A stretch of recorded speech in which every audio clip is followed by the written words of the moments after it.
Hello, everybody. Welcome to Research Matters via a Microsoft Teams live event. We're really excited to try and host this event for everybody since we can't be on campus together. I'm going to go ahead and send my presentation live so that you can all see it. And let's go ahead and jump in.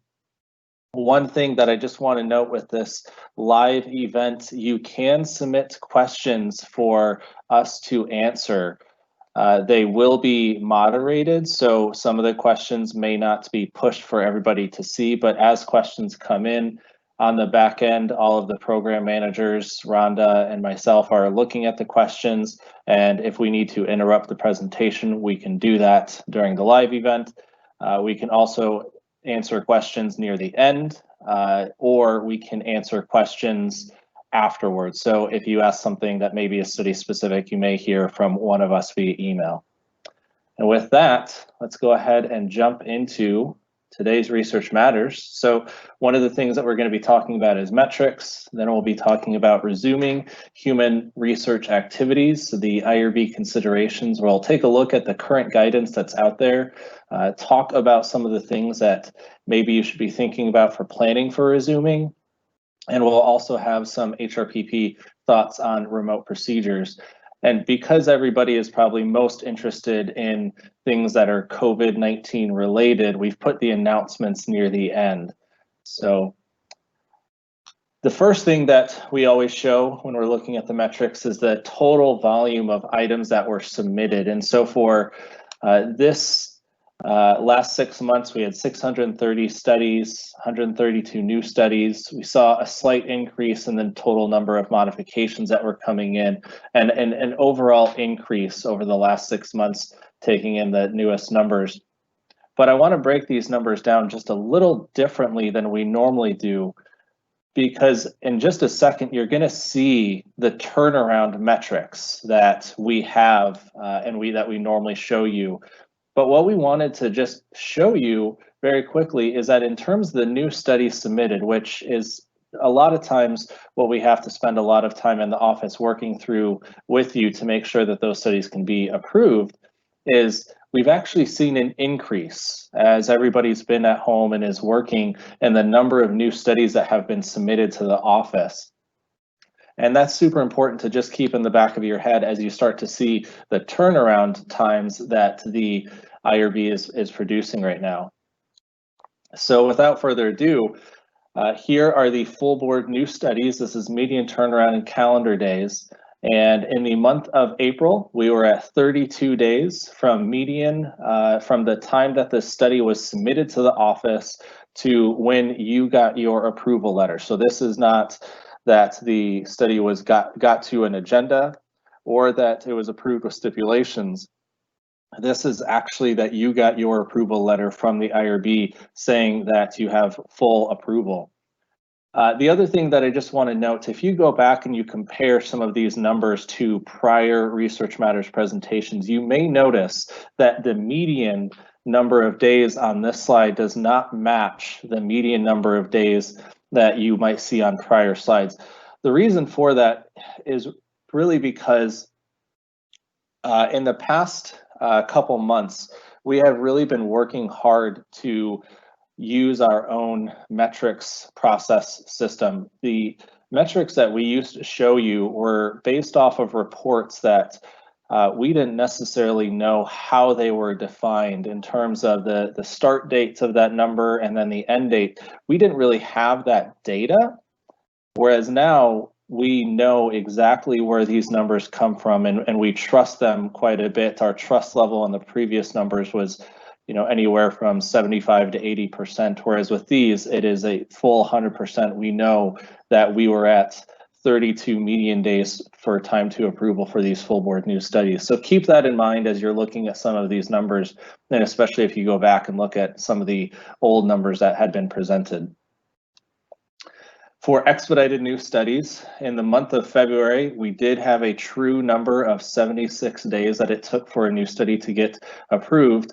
And in spite of the increase in new studies that had been submitted, in the month of April, our median turnaround time was 8 days, which is just amazing. And I applaud the entire HRPP office for doing just such an amazing job and making sure that these studies could be approved as quickly as possible. For exempt new studies, we were at 13 days median time to approval. And again, just a big round of applause for the entire HRPP office, because it's a team effort to get the numbers as low as they are. And with Reliance, we were at 22 days. And so a big round of applause for Kimberly and her team in making sure that these studies get approved quickly. One of the things that I just want to note is that there were some studies that have been processed by our office as Reliance that were treatment related for COVID-19 patients. And Kimberly and her team were able to process these studies so quickly. It was just absolutely amazing. So kudos to Kimberly and her team. This is a new slide. Previously, we'd only ever looked at new studies, but because we've been pulling the metrics ourselves, we now have new data to show you. This is the major modifications. So this is all the modifications that went to an IRB agenda. The median turnaround time for those major modifications in the month of April was 24 days, and the goal is 30. And really that just links back to we assign new studies and major modifications to an agenda that is 30 days out from the time of submission.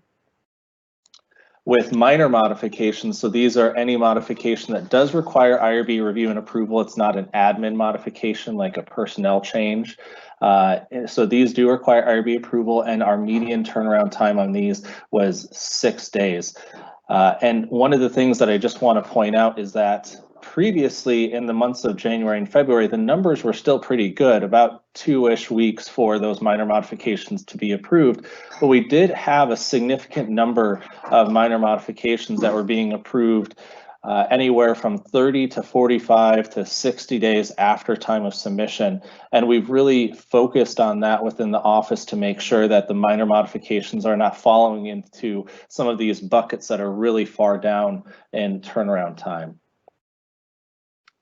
Okay, so that's the metrics. If you have any questions about the metrics, feel free to put those into the Q&A and we can answer those if you have those. But moving on to resuming human research activities, some IRB considerations.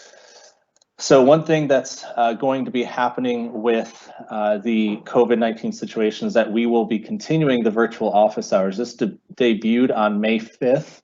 And will continue until further notice. This is all via Zoom. Hopefully you've been getting the invitations from the listserv that Eric is putting out. It's on Tuesdays and Thursdays from 10 to 11 a.m. And we have HRPP staff within the Zoom meeting available to answer any questions that you might have. If you have any questions about this process, please feel free to contact Eric. He can help out. I know that there's maybe been some thoughts about people being able to get in, maybe needing to call in, and we can definitely support that. If you aren't familiar with how we're conducting this, essentially we are putting people into a breakout room within Zoom so that it will be you and another HRPP staff member one-on-one. This is not going to be, you're going to have a Brady Bunch sort of people and everybody might be trying to talk over one another with a bunch of questions. It'll be you one-on-one with another HRPP staff member to get an answer to your question. You can share your screen, you can show the HRPP person what maybe you have a question about. So hopefully this is very helpful for you and you'll be able to utilize this in the future. The other thing to note is that any study that is submitted to the IRB that will collect, store, handle, analyze, or use, I tried to figure out as many verbs there as possible, in any fashion, a biological sample that contains COVID-19 or maybe suspected to contain COVID-19 must be registered with the Institutional Biosafety Committee or the IBC for approval. The way you do that is you'll need to submit the study to the IBC, contact Patrick Conley, Maria Lavanderi Ray, or Carlos Vaccaro. They do have a separate submission system that you will need to send things through. If you have not worked with them, please contact one of those three and they can walk you through the process. Within EIRB, there is a process to make sure that they have access to the information that the IRB has been given access to.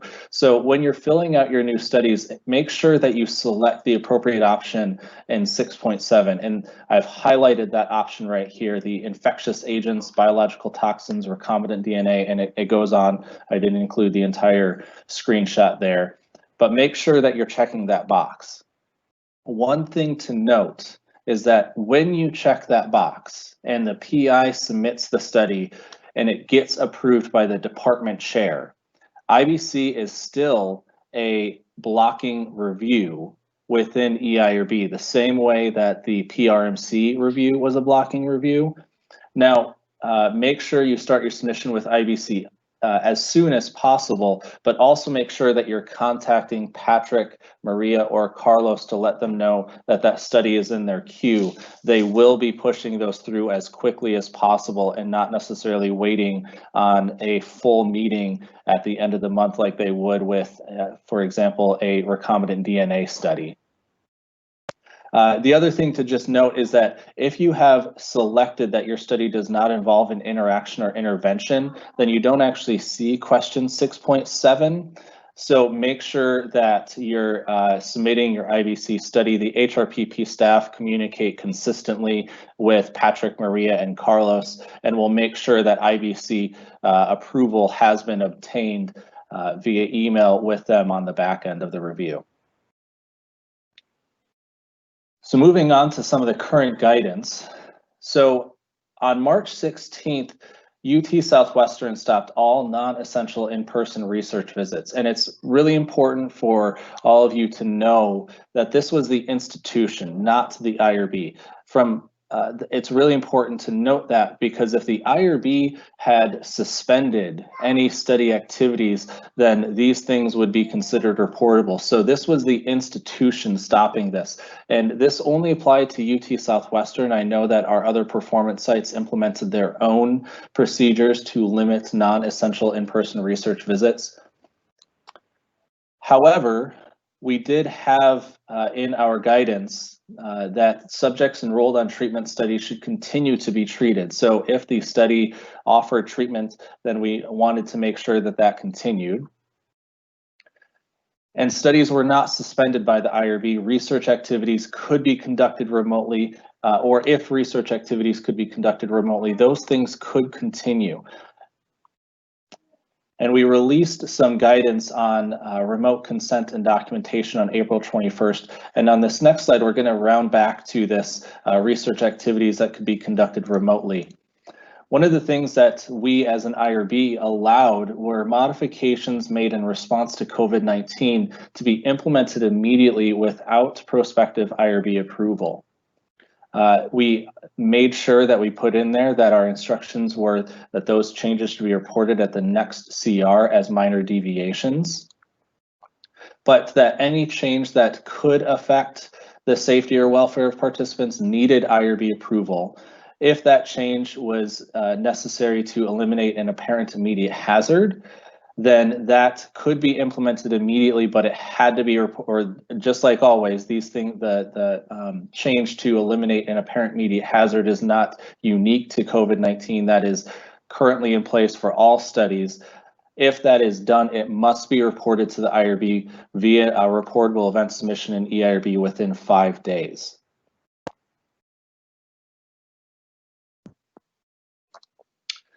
The other guidance that is out on our website is the FDA released an initial and then an updated guidance. And what we thought was probably the most important for research teams to really understand is that one of the things that we did in response to the FDA guidance was to make sure that you're updating your ct.gov registration with the current enrollment status. So we want to make sure that that information that's available to the public is current. And then the FDA also expects that the measures that are implemented in response to COVID-19. For example, if you are not doing eConsent previously and now you're using eConsent, that's going to be documented well, that you're going to document what participants were affected, and for each participant, what did you alter? And then the FDA also expects that the studies will look at the changes that were implemented and look at how those changes may affect the efficacy or other measurements were designed to evaluate if the study was successful. So that was current guidance, and now moving on to the ongoing guidance. We are going to be extending the guidance that allows changes made in response to COVID-19 to be implemented without IRB approval. So that will continue for the next period. We do still expect that those changes will be reported at the next continuing review as minor deviations. And as just like we just talked about, any change which may affect the safety or welfare of subjects requires prospective IRB approval. So make sure that if you are not sure about whether or not your modification needs approval, that you're talking to somebody in the office. Send an email to our HRPP email and ask a question about whether or not something needs to be approved. We do have some examples here that we can go over. So if you're going to be implementing the COVID-19 institutional screening procedures, that does not need prospective IRB approval. If you're going to be implementing remote visits and procedures like like using a telephone to conduct any sort of survey, or you're going to be using an appropriate virtual communication, that can be done without prospective IRB approval. If you're going to be obtaining consent remotely using telephone or virtual communication, or you're going to be using some sort of eConsent platform, as long as there's no content changes to the consent documents, then you can do that without IRB approval. And if you're going to tell the participants about these changes, you can tell the participants that they can expect some of these changes as they continue to participate on the study without getting IRB approval. We've gotten a lot of letters from sponsors that say this is what we're going to be changing, and those sponsors want those things to be IRB approved. However, per this guidance, you do not need to get those IRB approved before you communicate to the participants. So some of the examples that would require IRB approval before you implement the changes. Any content changes to the consent document. So if you're incorporating any new procedure, removing approved procedures, or really making any changes to the language in the consent, that needs to be reviewed by the IRB, and then we need to make sure that the consent is still appropriate. If you're going to be proposing a change from obtaining written consent to verbal consent, and remember, verbal consent means no signature, that needs prospective IRB approval. If you're unsure whether or not your study meets the criteria for obtaining verbal consent, I would encourage you to go back and look at the February Research Matters. The video is available on the website, as are the slides, because in that presentation, we went over the different types of waivers of informed consent, and one of those would be obtaining a verbal consent. There are limited studies for which the IRB can approve verbal consent. We cannot approve verbal consent if the research procedure that you're trying to get verbal consent for is more than minimal risk, for example. And then the last example is modifying the protocol to send drugs directly to subjects if the in-person visit, so assuming that we were back in the old normal world, if you would have implemented some sort of safety monitoring after you were dosing, so you would ask the subjects to remain in the clinic for 30 minutes, an hour, or you'd be getting some sort of information, whether that would be heart rates or getting doing a blood draw to look at anything that's happening with the subjects for safety, then that would require prospective IRB approval. Again, we've gotten a lot of notices from sponsors that want to tell subjects that they are now going to be shipped drugs directly. And if the drugs are going to be shipped directly and the protocol would not require any safety monitoring, then that can be done without approval. If there would have been safety monitoring if this were in person. Then the IRB needs to review that, and you'll have to tell the IRB how you're going to conduct the safety monitoring for the participants on the study. I lied, so there was one more example, modifying the protocol to add or remove procedures. So this is really important. All the changes that we talked about on the prior slide were to just change how those procedures were going to be implemented, but not necessarily modify the protocol to remove anything. And this, just to make sure that you all understand, if you're going to be removing any procedure or adding a procedure, as long as those things are not just eConsent or remote procedures, then this would require prospective IRB approval. There was also the announcement, I believe it was last Friday, but days are running together, I'm sure, just like for all of you, working from home means that you don't necessarily remember if it's Monday or Tuesday until you look at your calendar. The Office of Clinical Research announced that in-person research activities may resume, and I have it underlined here because it's really important to know that that announcement was only for UT Southwestern. I know the other performance sites that we're working with, Children's, Parkland, Texas Scottish Rite, and THR, have their own plans in place to assess how in-person clinical and research activities may resume. And if you're doing anything at those institutions, you need to look at what their guidance is to ensure that you're following it appropriately. At UT Southwestern, that was allowed to resume at 50% capacity, and there would be gradual increases that will be announced as data is available to indicate that it's safe to have those gradual increases. The guidance does indicate that where it's possible, remote visits must still continue to be used. Anytime that you may have a campus visitor, it's going to be limited to the subject and one accompanying individual. So this is really important to just make sure that if you're talking with the participants before they are going to show up for their research visits, that they understand that there will be a limit, that they will not be allowed to bring on more than one individual. If there are needs for childcare, that is something that the participants are going to have to plan for because they're not going to be able to bring more than one accompanying individual onto campus. And there's also an encouragement that to minimize the number of in-person visits, that study teams really coordinate with ancillary services.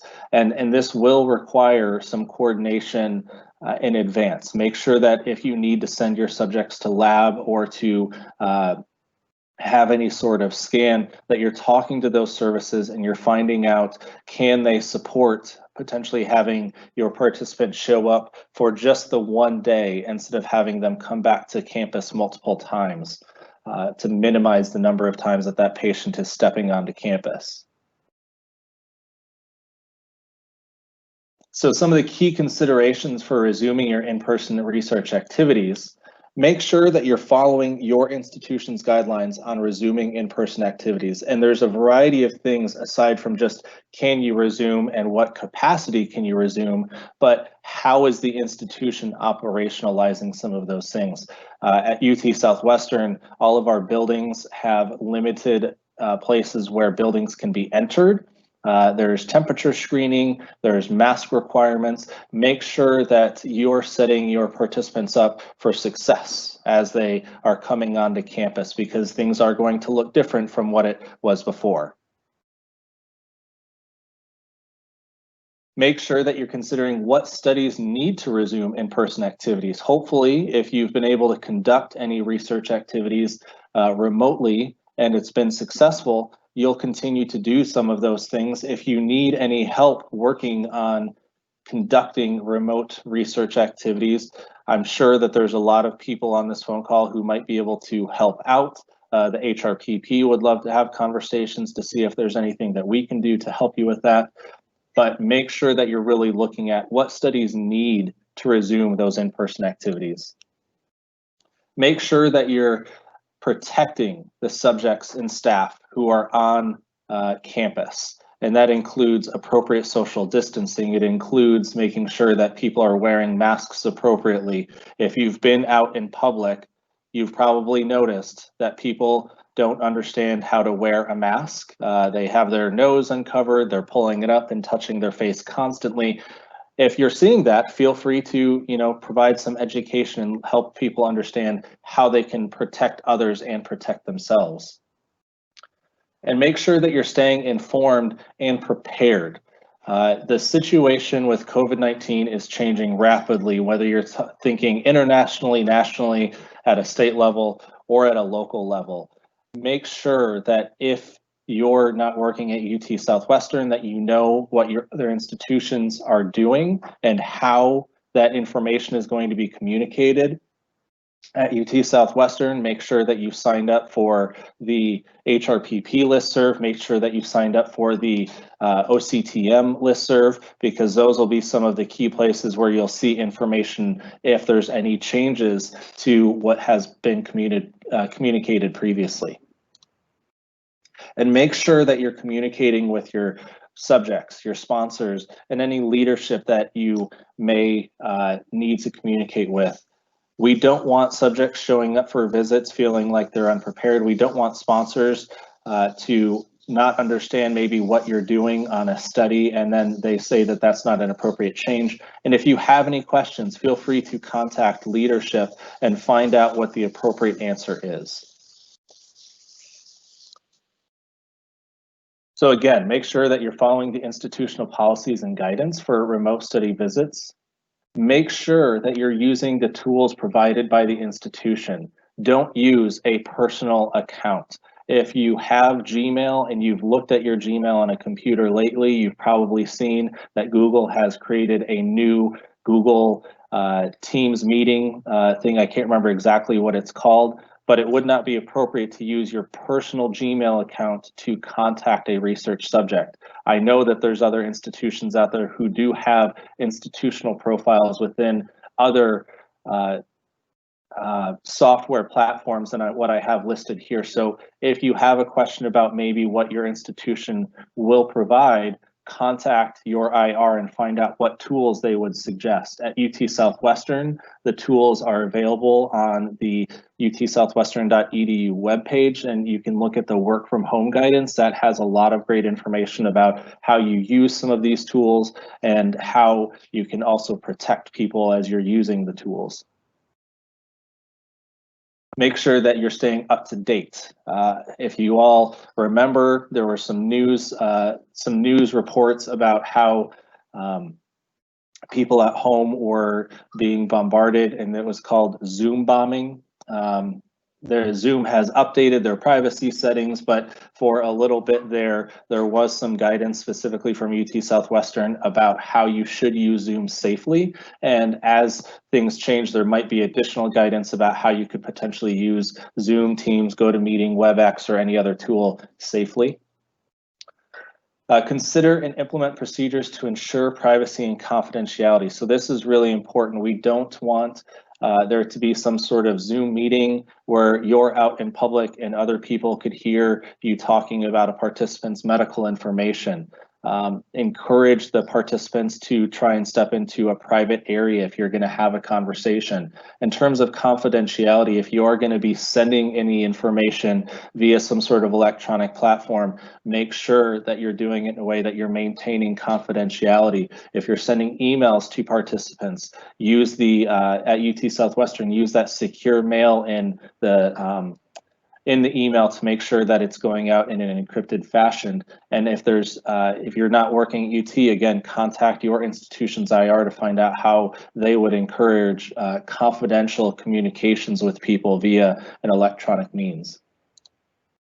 And document and know how to report all the changes that you're implementing. So make sure you understand exactly what you're planning on changing and document what you've changed. And if you have questions about how you need to report some of those things, please feel free to contact the HRPP.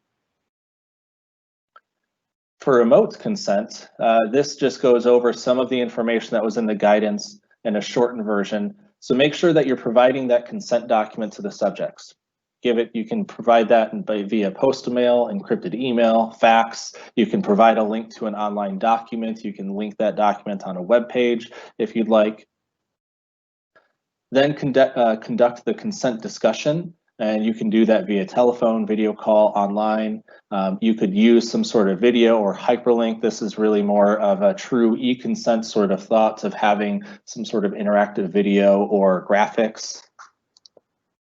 Obtain the signatures from the subjects. You can do that via some sort of eConsent platform. If the subjects you could have them send a photograph of the signature page that they've taken.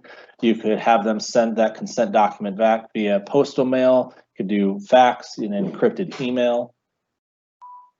Make sure that you're providing that copy back to the subjects, and then save the consent document per institutional policies and write your consent note. For eConsent, we just want to clarify, we've talked about it before, it's in our policy procedure manual, but eConsent can be used for all studies. There's no study for which the IRB would ever say that eConsent is absolutely not necessary or appropriate. We might just have to work with you on different ways to work with participants who maybe don't have a phone, don't have an email address, but eConsent in terms of a process can be used for all different types of studies.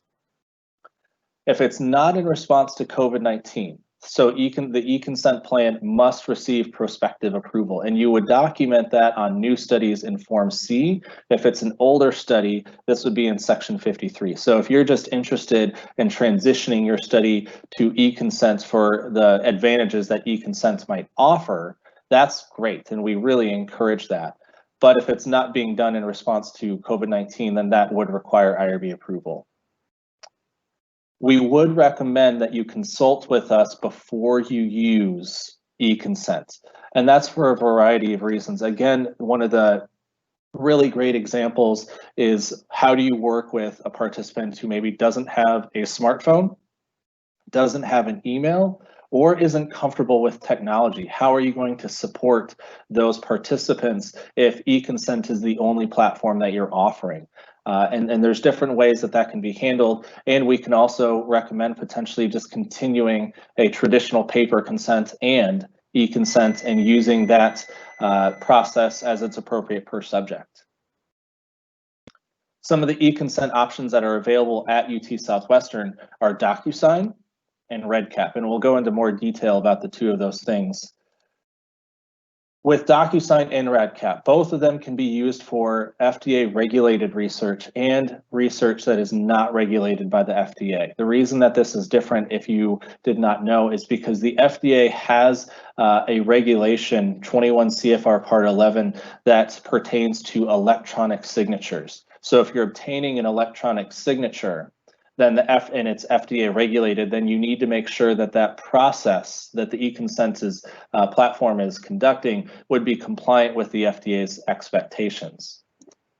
With DocuSign specifically, if you would like to use this for non-FDA regulated research, you can just send your request to UT Southwestern ServiceNow, and they will get you set up with a what they call a user seat license, and you'll be able to use DocuSign to obtain electronic consent.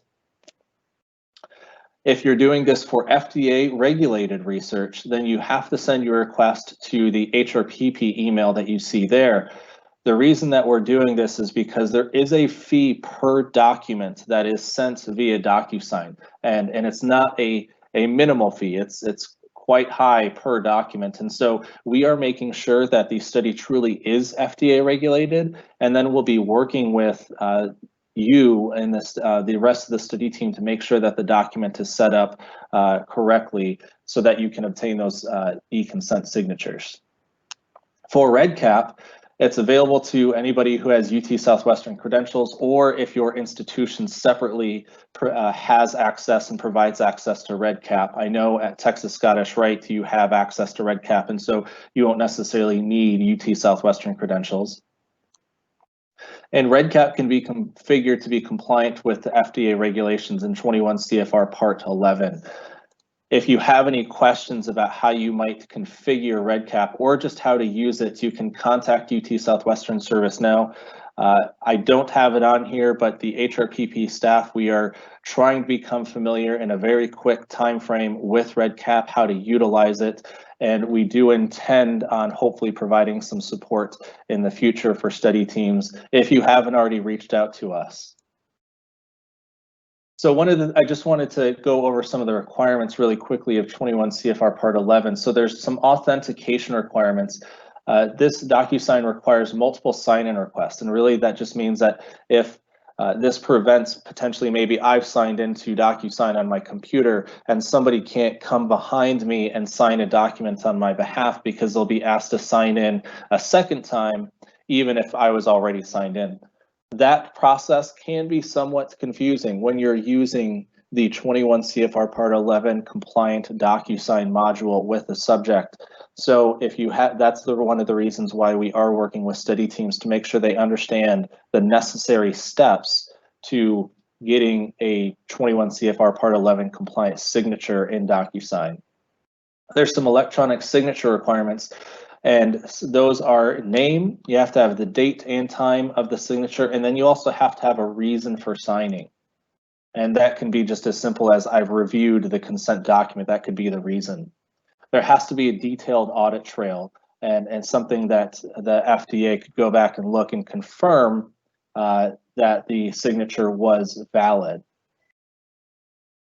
Now, I just want to note that if you're obtaining a signature in person, meaning that perhaps you've given the participant a tablet and they sign with their finger or with a stylus, that is compliant with 21 CFR Part 11 because it's not necessarily considered an electronic signature. That's an in-person signature, and so you won't necessarily need to have the 21 CFR Part 11 compliant DocuSign. DocuSign does support in-person signing, and so that's one of the other things that we can talk with you if you ask us for a consult on eConsent. We can go through some of those requirements. So some of the assistance that we're going to be offering with DocuSign is we are going to be available to help set up templates in DocuSign as much as we possibly can. And that would be for your IRB approved consent documents.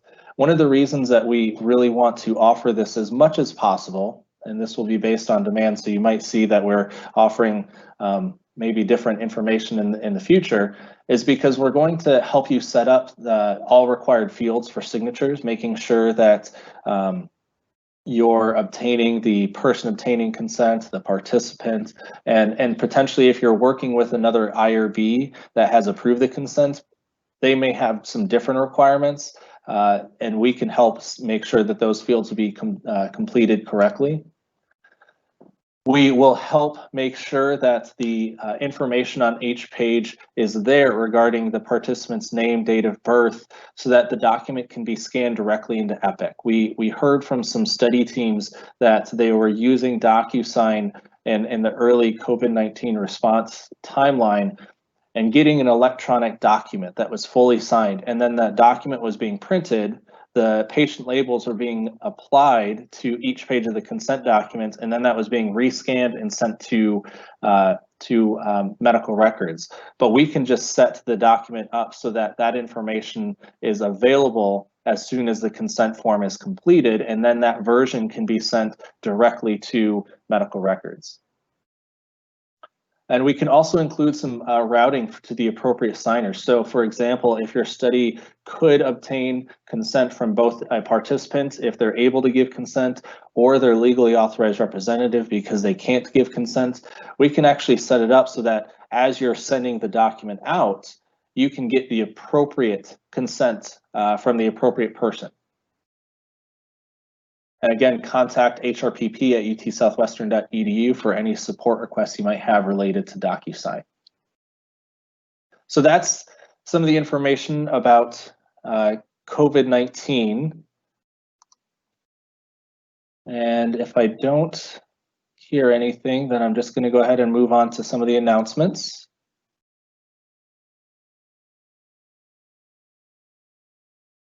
Okay, so some of the announcements. HRPP review of, oh, go ahead. Sorry, we do have some questions for you. Okay. 1 second. And early on, when you're talking about tissue, someone is asking just tissue from known or suspected COVID-19 patients or any tissue at all without an exclusion criteria. So as far as I understand it, after having talked with Patrick Conley last week, it would be any tissue that is suspected of having COVID-19. This would include skin biopsy, nasopharyngeal swab, or really anything that you might be collecting from somebody who's suspected to have COVID-19.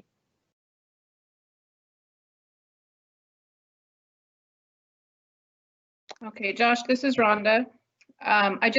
There was some questions about reaching the HRPP staff. Mm-hmm. And I just wanted to confirm and let everyone know that the HRPP staff are still working entirely remote.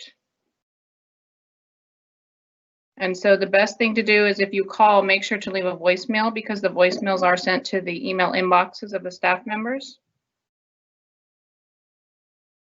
And the other is the Office of Clinical Research has asked that we remind everybody that you should contact them to review your study prior to beginning the trials in this new era. And then there's a question about whether or not Skype is considered secure. And it looks like Kimberly is replying to that at this moment. And this one's for you, Josh. When consenting patients via telephone with possible cognitive impairments, what does HRPP recommend we do? That's a great question.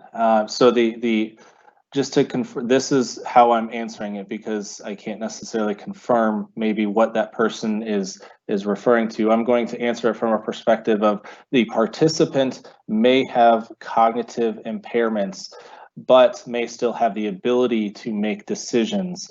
The study staff really should be planning that if your study could involve this population, that you have ways of assessing the subject's ability to give consent just as you would if that person was available in person. As you go through some of that process remotely with the person on the phone, you may discover that you don't feel that they do have the ability to make their own decisions, and then that would make the decision of whether or not they can consent for themselves. It may also be possible that maybe you're working with a population that may have waxing and waning of their abilities to give consent, potentially patients with early Alzheimer's or dementia. And in those cases, it would probably be wise to determine if there is an LAR available who can assist that participant in making some of these decisions. There might be a time when the participant can make the decision, and then the next time you talk to them when they're not having a good day and they can't make the decision for themselves. So you'll have to plan for that on a study by study basis and really what your population is, and think about what you would have done in person and maybe how can you translate some of those processes to a remote consent process.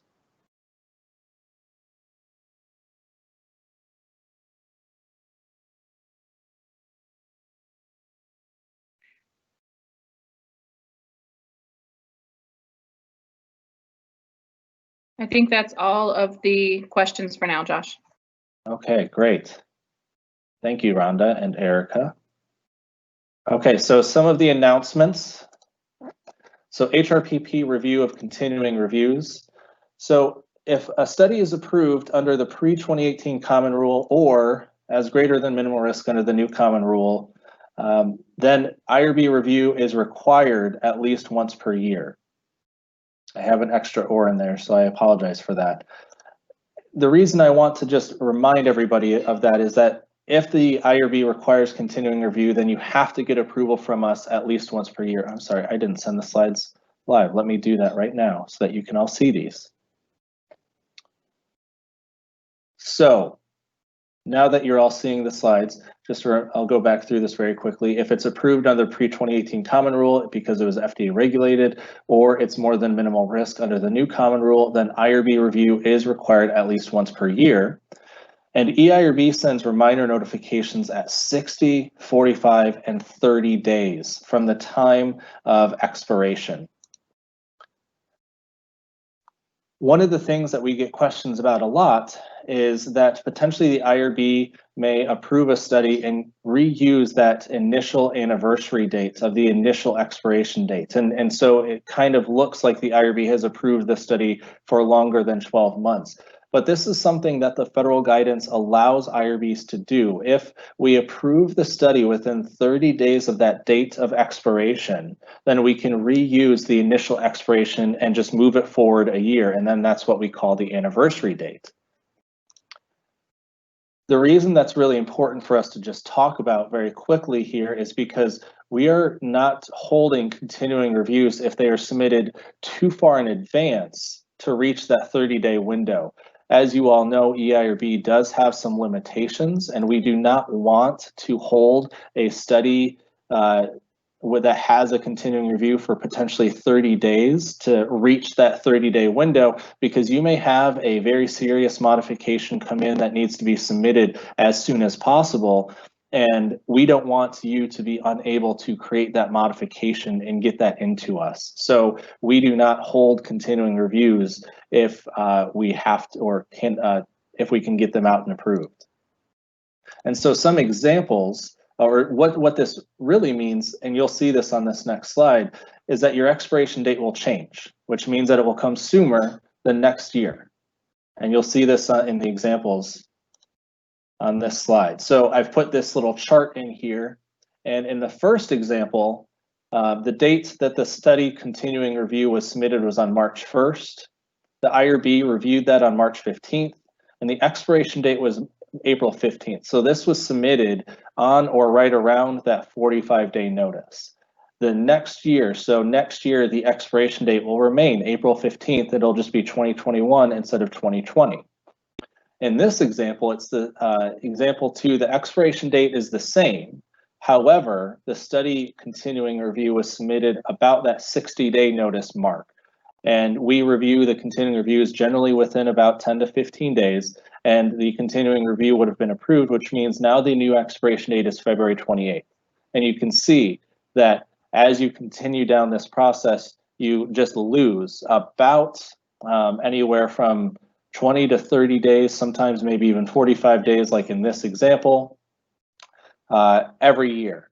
And so we really hope that we can continue to give everybody that anniversary date on your expirations and give you more time to conduct your continuing reviews. And it loses about 45 days of approval. And if we've not used the anniversary date, then we can't use the anniversary date in the future. And so for this study under example 2, it will just continue to lose days every time that the continuing review is approved.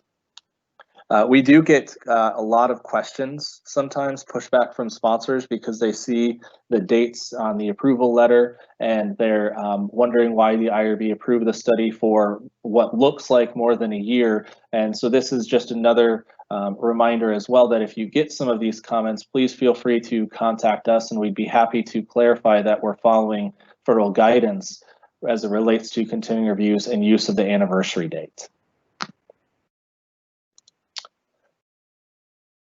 The other question that we've gotten increasingly, in September 2018, we released our new informed consent template that combined the consent and HIP authorization, and it also cleaned up some of the language. I think it made the consent a little bit easier to read and to follow. And as time has gone on, we've gotten more and more studies that have transitioned an older study that was using the older consent template to use the new consent template and get rid of the requirement to have 2 different signatures if you have a separate consent and HIPAA.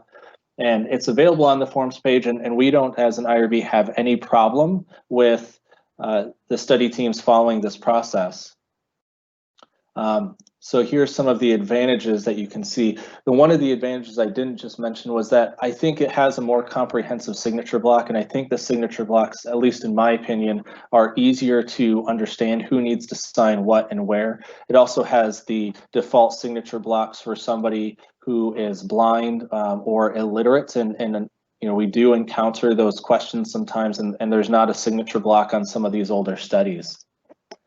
The other advantage to using the new consent template, if you have a study which has never had a fully translated consent, the translation document that TransPerfect is using is based off of the new consent template, and so your translation costs will be lower if you have a newer consent template on your study. But as you're making this change, if you're indicating that your change is really just to update to the new template, then really the study specific content should remain the same. And if you do need to make any changes, then it's our expectation that those changes would be tracked and described in the modification form. And I would encourage everybody to go back to, I believe it was February, but it could be January. We went over some examples of the what and why in the modification smart form. And so I'm not going to rehash those there here for you. But it is our expectation that you're going to tell us what's changing and why it's changing. So if you're changing over to the new template, this is really our expectation if you're going to make content changes to the study specific information. You can see here, I actually linked it for you. It's the January 2020 Research Matters. The other announcement that we wanted to let everybody know about, some of you on the phone call have probably already experienced this on some of your studies. We are inviting any PI initiated study, we're going to be inviting the PI and study teams to join us at the IRB meeting so that the PI can be present for that review. And this is really so if the way that we're defining PI initiated is that means the PI has written the protocol. So if there's a PI who wrote a protocol and found an industry sponsor who's willing to provide the drug for free or some sort of support, if that PI was, if the protocol was written internally, then we're going to be inviting the PI. We're hoping that according to our process, the SOP we've laid out, that the invitations will be sent about 23 to 25 days before the meeting. We understand that PIs and study teams are busy people, and so we're trying to give you as much advance notice as possible. And we'll also, in that email, we have an email template that is set up that the staff will be telling the PI what to expect as they participate in the IRB meetings and how to participate. As we've been all at home, as Rhonda had mentioned before, the HRPP staff are all at home. We're conducting our IRB meetings virtually, and we will provide instructions on how to participate in virtual meetings or potentially in-person meetings as we maybe transition back to campus for each meeting. It'll be specific for how that meeting is going to be conducted. The other thing that I just wanted to let you know is that if there's any issues identified for other studies, we just had this with a study not too long ago where our IRB members did have some serious questions about the study, and the PI was able to attend the meeting and answer those questions and allow the IRB members to make a determination that the study could be approved. It's possible that the study may have been deferred if we didn't have the PI attend that meeting. So just in terms of any studies with issues, we send the agenda out to our IRB members anywhere from 6 to 7 days before the IRB meeting. And so you may get an invitation that is much closer to the meeting, and that is not designed because we don't like you or your PI and we want to try and get you to attend. It's really just because that was when we anticipated that the PI's presence would be beneficial for the IRB. And really issues could be identified at any time. We do have some IRB members that review and approve or review their studies early in that window, and we have some IRB members that review very late in that window. So if you get an invitation late, it's never a judgment on you or your PI. So the what and the why, what the PIs will be asked to do in the meeting is to summarize the study in about 5 minutes, give us that 5,000 foot overview of why you're doing the study and sort of what the subjects could experience. the IRB members will be given an opportunity to ask questions. It's rare that we'll have a PI invited to a meeting and there will be no questions. And sometimes the questions are very benign, and sometimes the questions really are related to some significant issues that may have been identified. And the reason that we're doing this specifically with PI-initiated studies is it allows the IRB to understand the research hopefully a little bit better. We do get some PI-initiated research protocols where it's really not clear exactly what the PI is proposing on the study, and this allows the IRB to understand in the PI's own words exactly what's going to happen. We can answer some serious questions that may have arrived according to the review, and it allows the IRB to make the appropriate determinations.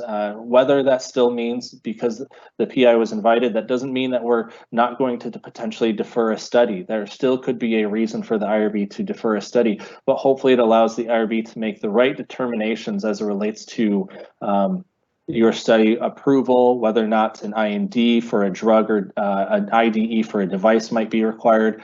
All that information from the PI can really help the IRB make the right decisions as it relates to these studies. And with that, I don't have any additional content to cover. Rhonda and Erica, do we have any additional questions that we need to cover with the group? Hi, Josh. We're just looking. Give me a few seconds to see if there's anything. While Erica is looking, I will just let everybody know that this Teams meeting is recorded and it will be live. If you, as soon as we end this event, if you click on the link that you clicked on to join, you'll see this recording immediately. We will be posting this to our website just like we have with prior Research Matters presentations, but we just wanted to let everybody know that if you want to come back in and hear what was said or look at the slides before they're sent out via the listserv, you can do that immediately.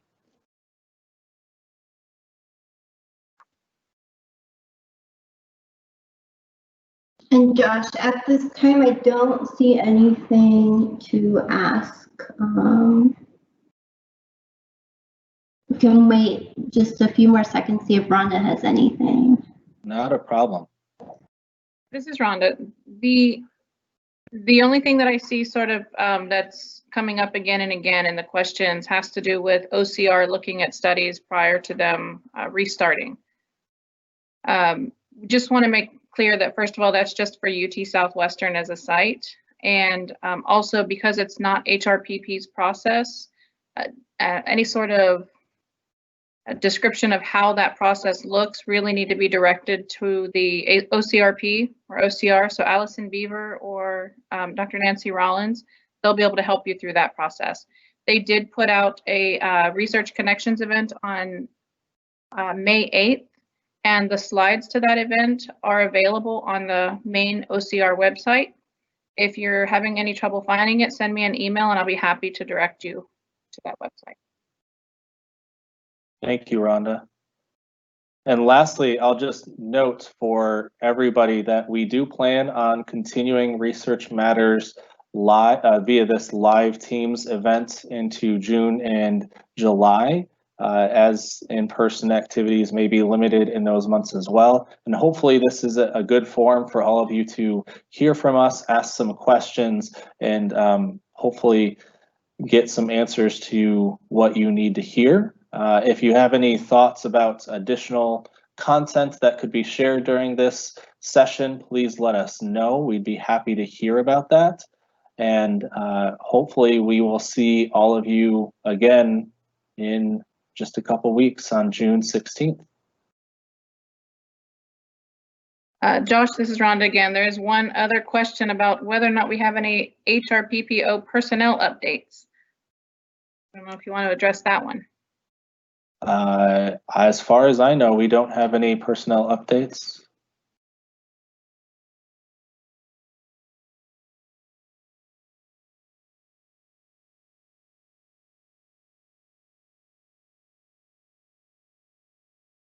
Okay, well, if I don't hear anything else from Rhonda and Erica, then I'll just go ahead and end this meeting, and stay safe, everybody.